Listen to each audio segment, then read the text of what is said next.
माझं सोलापूर न्यूजमध्ये आपल्या सगळ्यांचं स्वागत। भारतीय जनता पार्टीच्या वतीने महापौर आणि उपमहापौरांची 2 तारीख फॉर्म भरायचा दिवस होता। 10 ते 11:30च्या वेळामध्ये आम्ही भारतीय जनता पार्टीचे अधिकृत उमेदवार म्हणून विनायकदादा रामकृष्ण कोंड्याल यांचं नावाचा फॉर्म महापौर पदासाठी भरलेला आहे।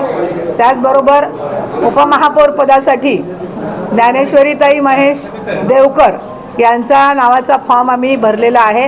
वेळेमध्ये फॉर्म सबमिट केलेला आहे आणि पक्षाच्या माननीय देवाभाऊ आमचे देवेंद्र फडणवीस मुख्यमंत्री साहेब, त्याचबरोबर आमचे प्रदेश अध्यक्ष रवींद्रदादा चव्हाण, पालकमंत्री माननीय जयाभाऊ गोरे आणि त्यांच्या संमतीने हे आमचे दोनही उमेदवार, त्याचबरोबर आम्ही पक्षनेते नरेंद्रदादा काळे आणि आमचे सर्व नगरसेवक यांच्या समवेत आम्ही आज वेळेच्या आतमध्ये फॉर्म भरलेला आहे।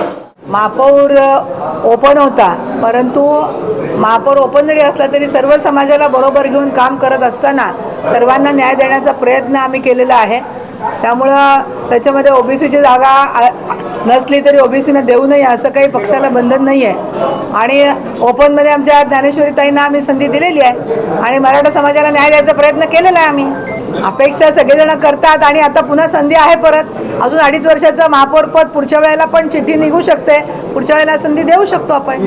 पक्षाच्या आदेशानुसार आणखीनही स्टँडिंग कमिटी आहे, वेगवेगळ्या समित्या आहेत। या समित्यांवरती समाजाला, सर्व समाजाला, विशिष्ट समाजाला असं नाही, सर्व समाजाला न्याय द्यायचा पक्ष नक्की प्रयत्न करेल। सभागृह चालवणे, त्याचबरोबर सभागृहामध्ये जे कामकाज चालतं त्याची माहिती असणारा आणि सभागृहामध्ये पूर्वी असणाऱ्या ह्याला आम्ही महापौर पद दिलेलं आहे।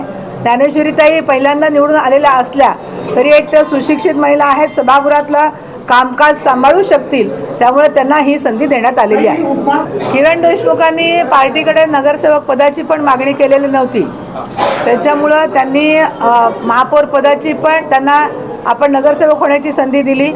त्यांनी महापौर पदाची संधी द्यावी अशा प्रकारची पक्षाकडे पण इच्छा व्यक्त केलेली नव्हती, त्यामुळं ते इच्छुक आहेत असं आम्हाला वाटलं नाही, त्यामुळे त्यांना संधी न देण्याचा प्रश्न उद्भवत नाही।